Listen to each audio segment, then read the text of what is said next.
Nah, adik-adik, mbak-mbak, mas-mas, saya mohon untuk acara di hari ini kita semuanya betul-betul mensupport dan mendengarkan dengan seksama sekaligus mengaplikasikan. Namanya saja cegah kawin anak. Nanti materinya akan dikupas tuntas oleh yang pertama Gus Abdul Bihar, yang kedua oleh Mbak Afifatul Ulfa. Kita persilahkan dan untuk langsung memberikan materi pada Gus Abdul Bihar. Kita kasih tepuk tangan dulu untuk Gus Abdul Bihar.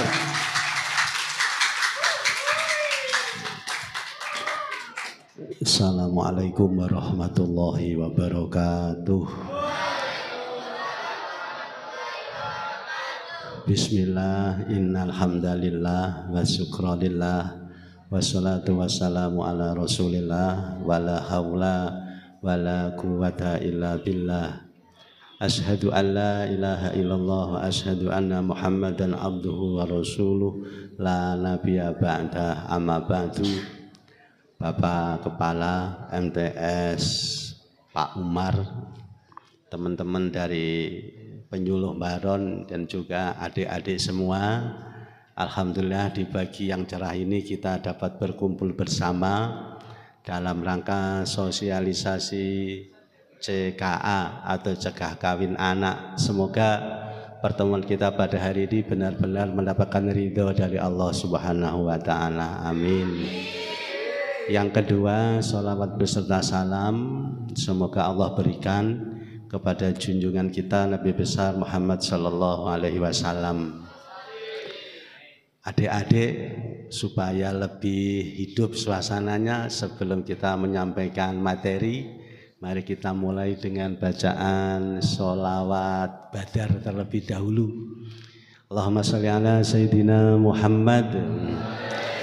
Salatullah salamullah ala toha rasul. Salatullah salamullah ala yasin. La salatullah salamullah ala toha rasulillah. Salamullah ala yasin habibillah. Salatul semuanya ala toha rasulillah. Salatullah ala yasin habibillah. Tawasalna wa bil hadi rasulillah wa kulli mujahidilillah. Riya Allah ilahi salimil ummah. Tiwani kemah wa min hammin wa min ummah. Bi ahlil badri ya Allah wa min hammin wa min fi ahlil badri ya Allah. Allahumma sholli ala Sayyidina Muhammad. Baik adik-adik, insya Allah 30 menit ke depan atau mungkin 40 kita akan sampaikan materi. Tolong didengarkan. Sing gelem ngrungokne tak dongakne ranking 1. Baik, tolong didengarkan. Adik-adik, setiap bangsa dan negara itu pasti memiliki problem atau masalah. Tolong didengarkan. Saya ulangi lagi, setiap bangsa negara pasti memiliki problem atau masalah. Dimanapun, Amerika punya problem, Singapura punya, Malaysia punya, termasuk Indonesia saat ini juga memiliki banyak problem. Di antara problem-problem bangsa Indonesia saat ini yang pertama adalah masih tingginya angka kemiskinan. Di Indonesia ini masih banyak yang miskin, anak-anak, adik-adik ini. Buktinya masih banyak anak-anak Indonesia yang tidak bisa melanjutkan ke jenjang pendidikan yang lebih tinggi. Berikutnya problem kita adalah terjadinya degradasi moral dan akhlak. Jadi banyak, khususnya di kalangan para pemuda, banyak sekali pemuda-pemuda Indonesia, maaf ini akhlaknya masih belum baik.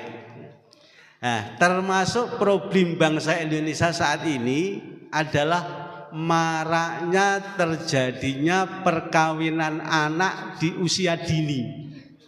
Saya ulangi lagi, termasuk problem bangsa Indonesia saat ini adalah maraknya pernikahan dini di kalangan anak-anak. Dan ujungnya terjadilah perceraian. Mungkin ada yang bertanya, Pak, anak yang dinamakan anak itu bagaimana? Untuk hukum nikah yang dinamakan anak itu adalah mereka yang usianya kurang dari 19 tahun.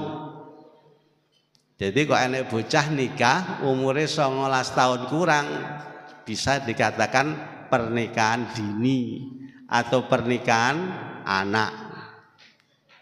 Ini usianya berapa ini sekarang rata-rata? 14, 16, ada yang 14, ada yang 15, ada yang 16. Semisal umpama aja sampeyan kuwi kok nikah saiki, sampeyan biar tamat terus nikah, jenengan termasuk kategori pernikahan anak. Kira-kira pengen nikah umur piro iki bocah-bocah kencong iki? Tolong nanti didengarkan ya. Di Indonesia ini grafik itu mengatakan termasuk wilayah yang paling banyak terjadi pernikahan anak itu di Sulawesi Barat. Di Sulawesi Barat itu mencapai 34,22%. Jadi misal ada pernikahan 100, maka yang 34 pelakunya adalah masih anak-anak.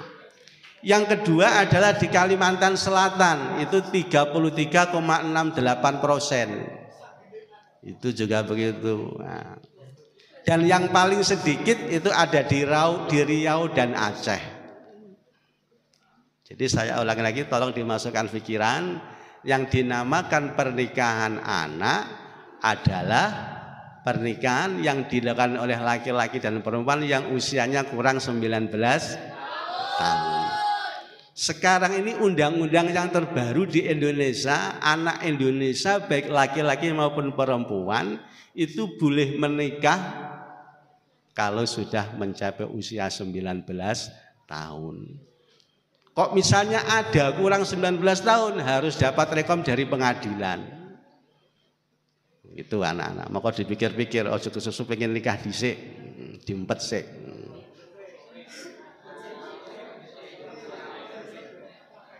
Nah, baik. Sekarang sekarang apa yang menyebabkan terjadinya pernikahan anak atau kawin anak? Yang pertama dari survei membuktikan yang menyebabkan terjadinya pernikahan anak itu karena hukum adat. Yang pertama hukum adat. Ada di daerah Indonesia itu yang memang dari segi adat itu api ndang nikah itu ada. Contohnya Madura. Madura itu banyak sekali anak yang usia 12 tahun karena bapak ibunya cocok dinikahkan. Bahkan yang ada di dalam kandungan pun masih di dalam kandungan sudah ada yang dinikahkan. Jadi contohnya begini, ada orang kenal A dengan B podo apike. Wah api. Sona aku dua anak lanang, aku tak dua anak wedok, ayo bisanan yuk. Ayo begitu. Ada semacam itu. Karena memang adatnya. Kebetulan untuk daerah Nganjuk, halo tolong didengarkan. Kebetulan untuk daerah kita, daerah Nganjuk itu nggak ada adat. Malah kalau ada pernikahan anak itu diomong wong, digunem. Kok kan nikah kok jangan-jangan enek opo. Itu yang pertama. Yang kedua, terjadinya pernikahan anak itu karena faktor ekonomi. Jadi tamat SMP atau tamat sanawiyah, arep sekolah di jenjang yang lebih tinggi nggak mampu, nggak ada biaya. Jirene bapake, jirene ibuke, "Walah nduk, abahe gak duwe dhuwit." Wis sok mbar ben tamat kerja ae yo. Akhirnya kerja dengan ijazah SMP. Basa wis oleh kaya kok sedikit-sedikit, wah aku wis duwe kaya, wis enake nikah ae. Akhirnya nikah karena faktor ekonomi.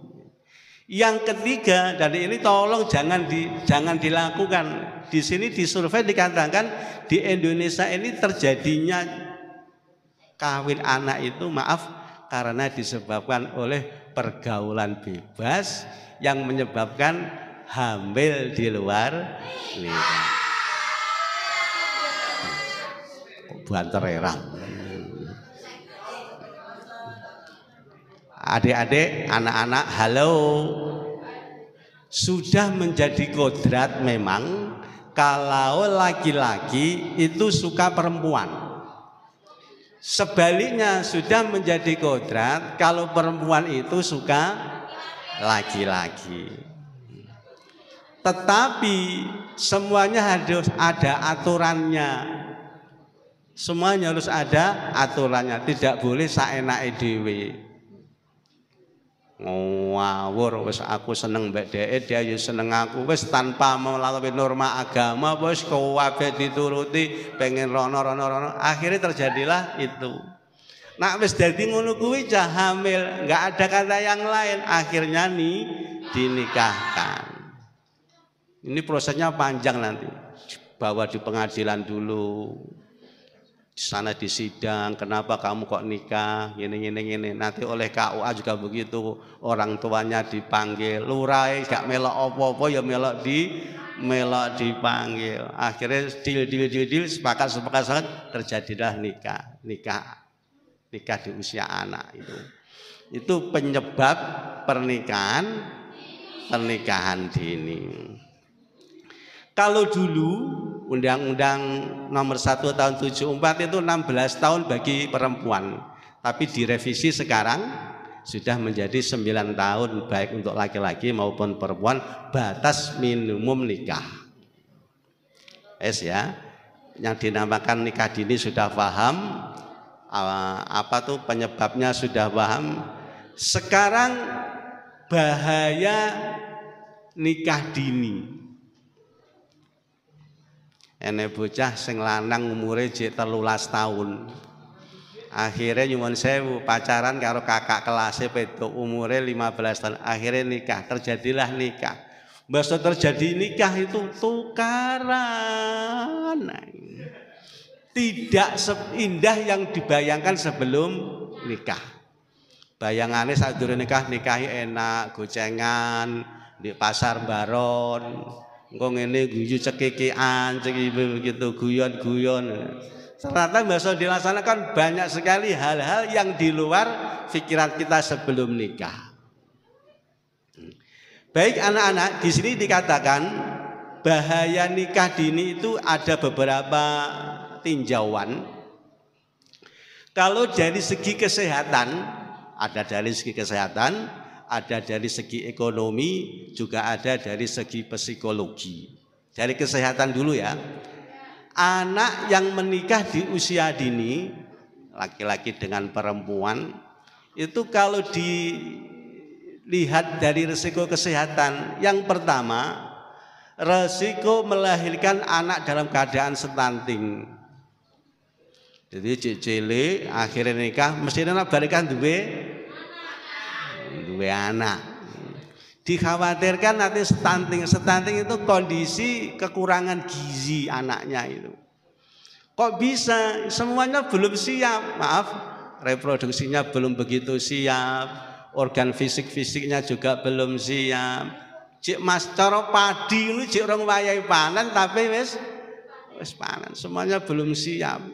Akhirnya dipaksakan, anaknya juga kurang sehat. Stunting itu misalnya begini anak-anak, seharusnya usia 3 tahun atau 2 tahun setengah anak sudah bisa berjalan walaupun timik-timik.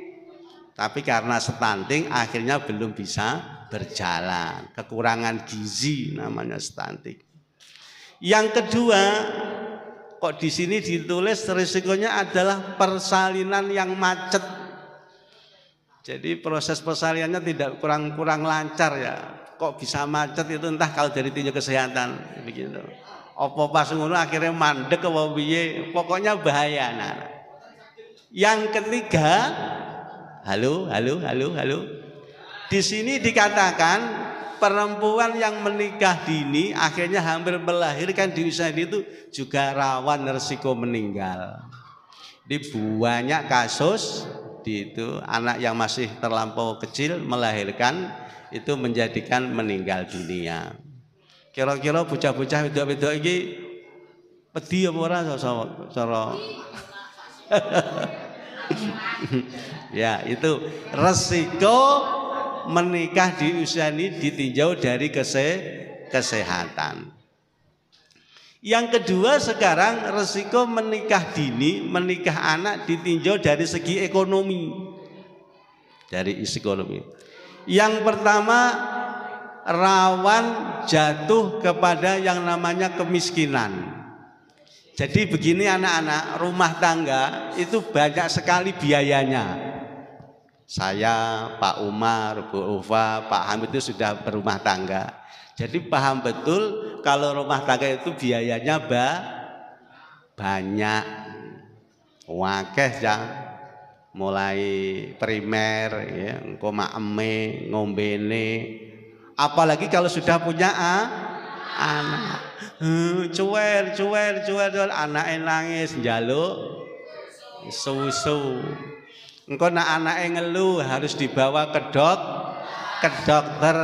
Engko nak riyoyo ya nukokne klambi. Biayanya banyak sekali. Perlu persiapan. Lah nek wis cilik wis nikah terus piye? Nah, gitu ya, rawan kemiskinan. Semoga anak-anak ini kelak diberi rezeki yang banyak, kaya semuanya, barokah semuanya. Yang kedua, belum punya pengalaman dan skill dalam bekerja. Begini, sing lanang-lanang iki dirungokne, Mas, halo. Wong lanang kuwi cah, sampean besok kan calone nikah napa mboten? Ketoke semangat nggih. Besok kewajibannya laki-laki itu harus menafkahi kepada istrinya. Menafkahi itu berarti harus bekerja. Nak bocah cilik kok kerja ya kurang pengalaman, kurang skill.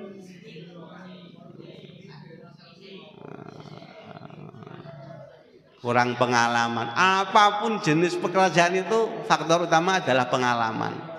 Tukang saja itu aja harus butuh pengalaman. Nah, bar sanawiyah kok nikah rong duwe pengalaman apa-apa. Akhirnya juga nanti sangat rekoso ya, rekoso sekali.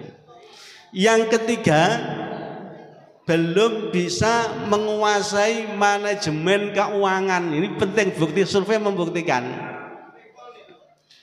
Jadi wong cilik oleh duit 100.000 langsung ayo gawe hura-hura, ditukokne ngene, ditukokne entek, mbas entek terus bingung, belum bisa manajemen.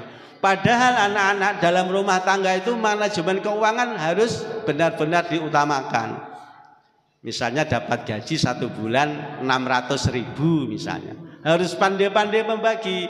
Ini untuk istri, ini untuk anak, untuk aktivitas sehari-hari.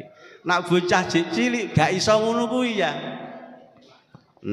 Entek begitu. Akhirnya nak wis diwite entek terus tukaran.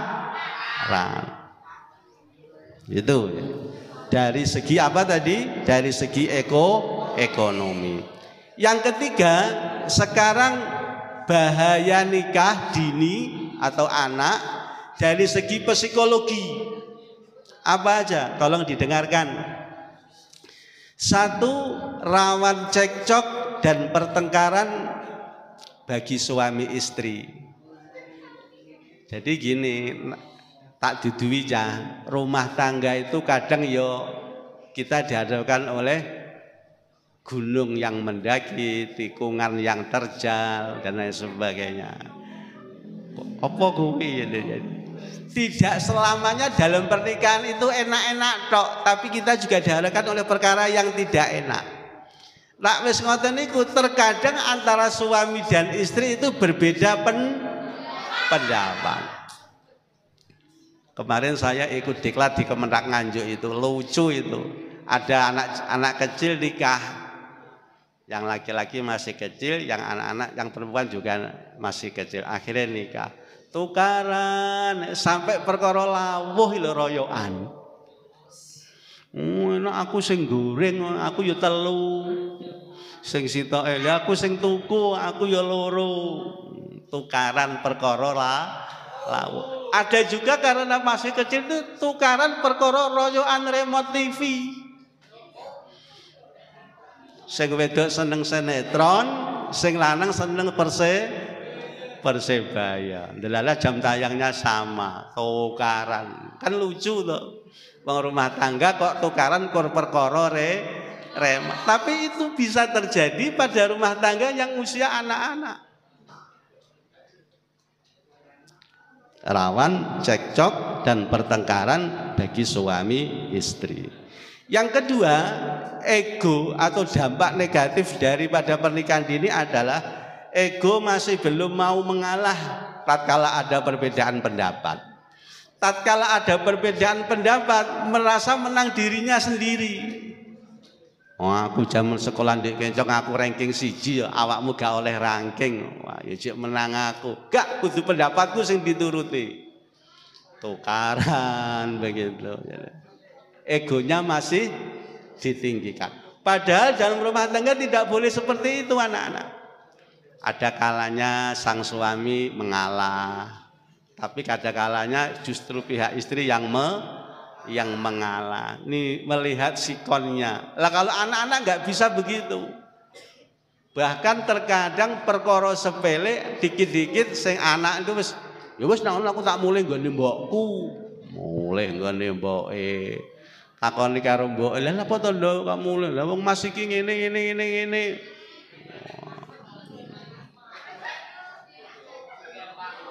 Oke. Yang ketiga, anak itu kalau masih kecil menikah, dampak negatifnya adalah gampang putus asa dan menyerah dalam menghadapi masalah. Jadi begini anak-anak, kita dalam rumah tangga nanti terkadang kita dihadapkan oleh masalah yang mengganggu awake dhewe sangat sulit, sangat berat. Nah, usia anak biasanya gampang menyerah. Aku ora nikah-nikah, wis tak mundur ae. Akhirnya terjadilah perceraian itu. Gampang putus asa. Gampang menyerah. Padahal tidak boleh begitu. Kita harus apa? Harus semangat, harus menghadapi masalah itu untuk diselesaikan. Begitu. Baik, sekarang setelah kita tahu apa itu pernikahan dini, sebab-sebabnya apa, kemudian bahayanya apa. Yang terakhir nanti diteruskan oleh teman saya, hal-hal yang harus dilakukan supaya kita menghindari dari pernikahan anak atau pernikahan dini. Ini tolong didengarkan bocah-bocah. Yang pertama, hindari pergaulan bebas antara laki-laki dan perempuan. Halo, bocah-bocah tolong, seneng itu wajar, maklum kodrat, tapi harus hati-hati. Hindari pergaulan bebas. Ojo gampang-gampang dhewean cah loro. Kok ya?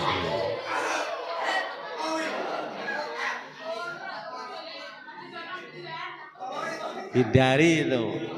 Kalau terpaksa harus bawa teman, ngajak teman. Jadi misalnya cah 15, yang ini jejero kan cah akeh, gak mungkin. Ya tolong ya anak-anak ya, hindari pergaulan bebas. Yang kedua, miliki cita-cita yang tinggi dan usaha keras untuk meraihnya. Ini bocah-bocah kabeh iki kudu duwe cita-cita sing tinggi ya. Aku wis kaya Pak Prabowo dadi presiden. Aku iso kaya Ivan Dimas pemain nasional. Mbak begitu. Coba yang paling depan ini namanya siapa? Dina. Nah, Dina rumahnya mana? Nggak dong. Cita-citanya jadi apa Mbak Dina? Hah? Masa nyeri apa? Oh ngono. Ya wis tak dongane cita-cita sampean berhasil. Ki sampean jenenge sapa? Sapa? Edo, pengen jadi apa do? Cita-citane do.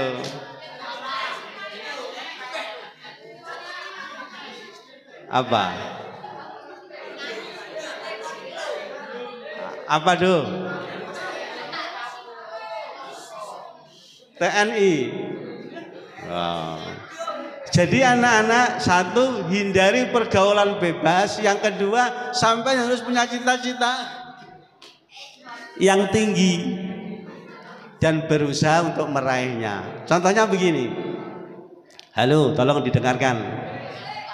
Aku tuh pengen jadi guru. Guru ya kudu mempeng sinau ya.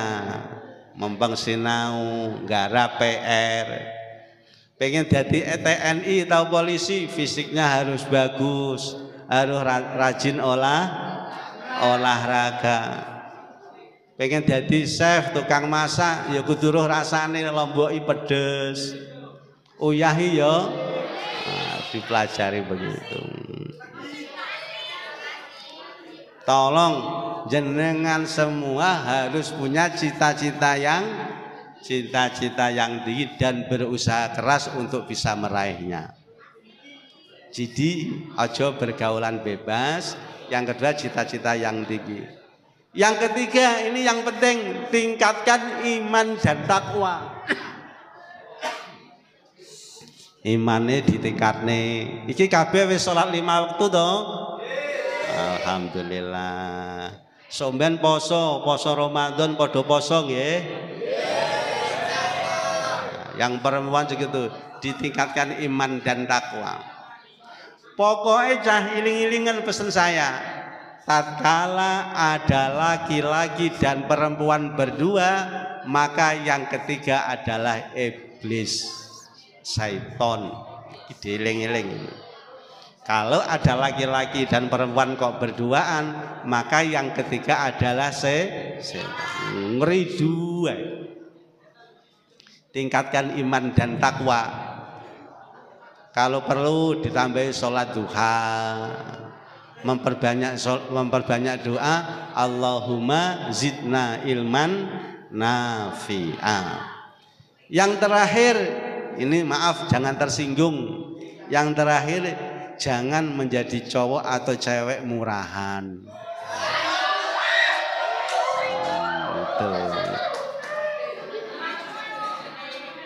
Itu anak ya, hindari. Jual mahal, dijual mahal. Sampean Mas kok ngesir aku, sampean kudu pinter, sampean kudu ngene, punya grit-grit yang tinggi. Mbak, halo, Mbak, halo. Nah, ya, jadilah perempuan yang standarnya tinggi. Tak doakan. Baik, saya kira ini sedikit penjelasan dari saya tentang pernikahan dini. Nanti selanjutnya akan diteruskan oleh rekan kita. Dan nanti kalau misalnya ada pertanyaan kurang paham bisa ditanyakan, akan kita jawab bersama-sama. Dari saya mohon maaf. Akhirul kalam. Assalamualaikum warahmatullahi wabarakatuh.